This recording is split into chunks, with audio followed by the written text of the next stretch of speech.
এই খেতে ঘাম ঝরে, ফল ফলে, কষ্টের মধ্যে সুখ মেলে।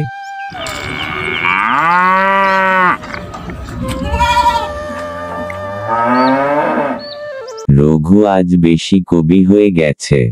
হাম বা সুরভি আজ কথা বলছিস, মনে হয় ঘাম বেশি ঝরছে। হে মানব বন্ধু, এই খেতে তোমার ভালো ফসল হয় বুঝি? তুমি কি ভাই, তোমার কণ্ঠে সভ্যতার গন্ধ বেশি। আমি এক ভ্রমণকারী, বনের সীমানা ছাড়িয়ে এসেছি মানুষের জ্ঞান আহরণের জন্য। এই তো বিপদ, এবার বুঝি চালাক শেয়াল। তাহলে এসো জ্ঞান দেই, আগে সুরভির খুঁটাটা খুলে দাও। আমি জ্ঞান নিতে এসেছি, গরুর সেবা করতে না।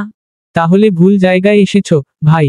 রঘু ভাই, তোমার খেতে কিছু সমস্যা আছে, আমার কাছে এর বিশেষ উপায় আছে, ধান বেড়ে যাবে দ্বিগুণ। আগে নিজের খাবার দ্বিগুণ করো, তারপর আমার ক্ষেতের দিকে নজর দেবে। এই শেয়ালকে বিশ্বাস করো না, ও একবার আমার দুধ চুরি করেছিল। হাম বা বাবা শিয়াল মামা কি আজ থাকবে? হ্যাঁ, তোমার মামা বুদ্ধির ঝুলি নিয়ে এসেছে। বুদ্ধির ঝুলি না, চুরির ঝুলি নিয়ে এসেছে।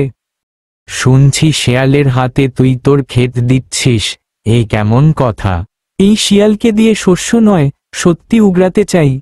তাহলে শোনো, আমি সত্যিই এসেছি, ক্ষেত খেতে, ফসল খেতে নয়, ফাঁকি দিতে হুক্কা হুয়া। আমি বলেছিলাম এই শিয়াল ধূর্ত, এবার বোঝো ঠেলা। হাম বা এমন দুঃসাহস, শেয়াল হয়ে মানুষের জমি লুট করতে এসেছিস। তোমাদেরই তো দোষ, তোমরা মানুষ হয়ে পশুর মতো ব্যবহার করো, আমি না হয় একটু বেশি চালাক। চালাকি আর বুদ্ধির মাঝে তফাৎ অনেকটা, বুঝলে শ্যামল? আজ তোর বিচার হবে, শাস্তি নয়, শিক্ষা দেব। বাহ, এবার মজা দেখব।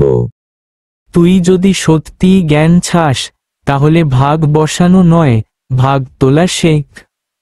আমি বুঝতে পারছি এটা আমার ভুল, তবে একটা অনুরোধ, হাসতে পারি?